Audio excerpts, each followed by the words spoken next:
Galaxy A16 5G boots Android 14 with Samsung's latest One UI 6.1 software layer on top. Samsung recently redesigned its software support scheme, and the Galaxy A16 5G became eligible for a whopping 6 major Android upgrades. Compared to competitors, this is a very strong positive in favor of the Galaxy A16 5G as long as you can trust the budget hardware to run Android smoothly 6 years from now. In case you were wondering, Samsung's Galaxy A isn't present on the A16 5G. It is still relegated mostly to flagship devices, though Samsung has been broadening the reach of the features a bit lately. Not quite this much, though. Some of the notable One UI 6 novelties include a redesigned quick panel, better notification visualization, an improved and simplified camera app, and more powerful gallery and editing tools. The Galaxy A16 5G gets a pretty feature-complete version of One UI 6.1. You are getting the same general UX and even most of the features of the Galaxy S series.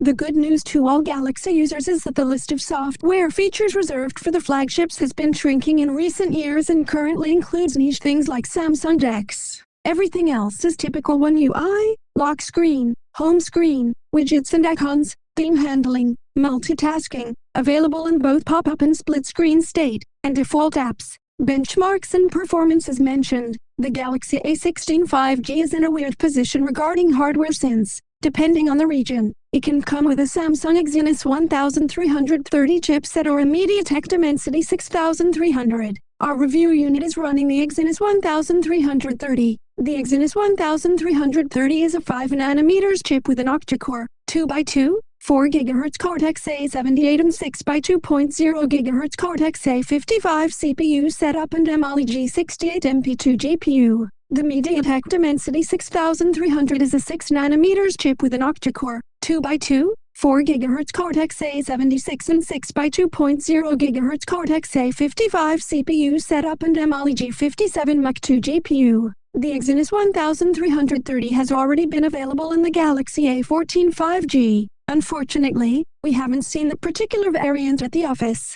So, effectively, both the Exynos 1330 and the Dimensity 6300 are new chips for us. For memory, the Galaxy A16 5G comes with either 4GB of RAM and 128GB of storage or 8GB of RAM and 256GB of storage. As far as we can tell, the storage chips used here are UFS 2.2 speed, which is not ideal but certainly better than budget EMP chips. Storage is expandable via a microSD card. Our review unit is the base 4GB RAM and 128GB one. Those 4GB of RAM have us a bit worried about future-proofing. Still, Samsung has promised up to 6 major updates, and we have to take that promise for what it is. Let's kick things off with Geekbench and some CPU testing. The Exynos 1330 is far from the most powerful chip in its price segment, but it holds its own quite well, particularly in single-threaded workloads. It is comparable in performance to the Exynos 1380 and the Exynos 1280.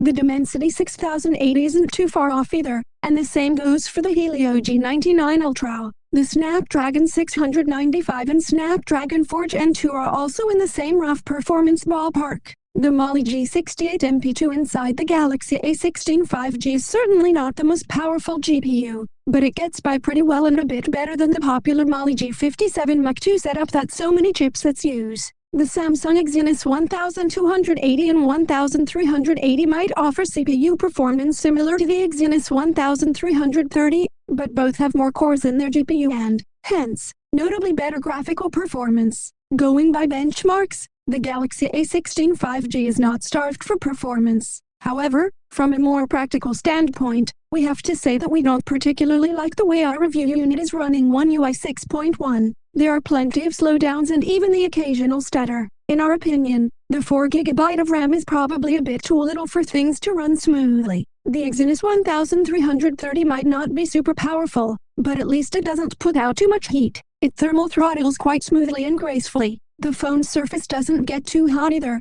It is just lukewarm, even with prolonged stress testing.